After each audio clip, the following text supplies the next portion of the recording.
Hey y'all, today we're diving into a topic that is one of my personal favorite topics to talk about. This is the difference between strength and power training. While there's a high correlation between both, there's a point to where they split and we go about training them slightly differently. So whether you're trying to jump higher, lift stronger, or just understand your training a little bit better, stick around, this is the video for you. To start, let's define what these two terms mean. Strength is the ability to produce force. So, in simpler terms, how much weight can you move? The speed doesn't matter at all. Think about a 1-rep max deadlift, squat, or bench. Power, on the other hand, is how quickly you can produce that force, or force times velocity, force times speed. Think about the Olympic lifts, jumping, and sprinting. As we move into training or programming for these, when it comes to strength, we want to focus on maximizing our ability to produce force. To do this, we typically lift a heavy load for a few number of repetitions, and we really don't worry about how quickly the bar is actually moving. Throughout the entire time, though, we're usually trying to put a maximal effort to move the load that's being moved. This type of training typically focuses on neuroadaptations, recruiting more motor units, and increasing muscle mass. This falls in line with many common strength training programs such as 5x5 or 5-3-1. The main goal of these over time is to progressively overload the weight that the muscles are able to move. Other important factors when it comes to strength training is increasing the ability to control an outside weight, as well as stability and control of our movement patterns. As we move into training for power, which is also sometimes called training for explosiveness, we want to remember that speed factor is a huge component. Exercises such as the Olympic lifts, kettlebell swings, jumping, and other plyometric movements are going to be the first thought many people have when it comes to power training.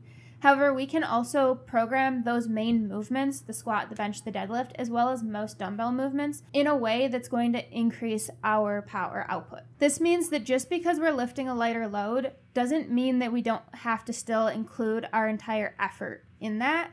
The goal is using that lighter load is going to allow that faster contraction. So when it comes to training for power, similar to strength, we're still going to use relatively low rep ranges and relatively long rest periods.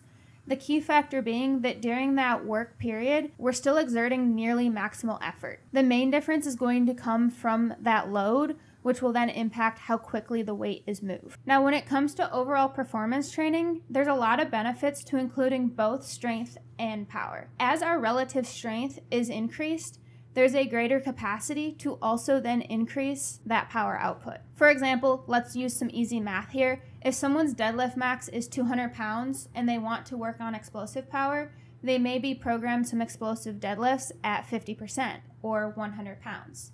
In comparison, if that person's able to increase their deadlift strength to 300 pounds, now when it's programmed at 50%, that power training is going to be around 150, hopefully at that same speed that initially we're able to do the 100 pounds at. We can even program the two into the same workout, even as a superset. A 2018 study published in Sports Medicine concluded that the combined strength and power training, often called contrast training, can lead to better overall athletic performance.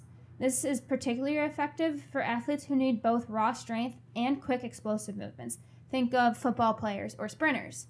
Something in this case may look like completing 3 broad jumps immediately before or after a 3-rep deadlift near 90% of that individual's 1-rep max. We talked a little bit about using strength to then help increase our power output, but we can also look at it from the reverse way. If someone has a main goal to increase strength, say in the deadlift, it doesn't necessarily hurt to also include some power. Power training for these individuals can increase the speed in which those motor units are recruited and how fast that contraction actually occurs. Let me know in the comments below if you've tried contrast training in the past or not.